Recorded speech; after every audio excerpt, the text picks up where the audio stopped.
મળતી માહિતી મુજબ પાનોલી જીઆઈડીસીના ફેઝ 1 વિસ્તારમાંથી એક વિશાળકાય ક્રેન પસાર થઈ રહી હતી। આ દરમિયાન ચાલકની બેદરકારી અથવા ઊંચાઈનો અંદાજ ન આવવાને કારણે ક્રેનનો ઉપરનો ભાગ રસ્તા પરથી પસાર થતી વીજ લાઇન સાથે જોરદાર રીતે અથડાયો હતો। ટક્કર એટલી જોરદાર હતી કે ક્ષણભરમાં જ હાઈ ટેન્શન વાયરો તૂટી પડ્યા હતા। મોટા ધડાકા સાથે તણખા ઝરવા લાગ્યા હતા। મુખ્ય માર્ગ પર ધડાકાભેર જીવતો વીજ વાયર પડતા જ રોડ પરથી પસાર થતા અન્ય વાહન ચાલકો અને રાહદારીઓમાં ભારે નાસભાગ મચી ગઈ હતી।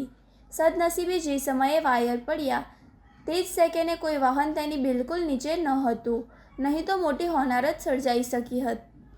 ઘટનાને પગલે બંને તરફનો ટ્રાફિક તાત્કાલિક થંભાવી દેવામાં આવ્યો હતો।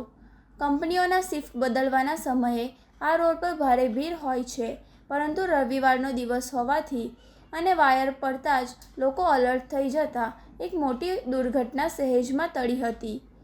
ઘટનાની જાણ સ્થાનિક લોકો અને સિક્યુરિટી સ્ટાફ દ્વારા તાત્કાલિક દક્ષિણ ગુજરાત વીજ કંપની લિમિટેડને કરવામાં આવી હતી।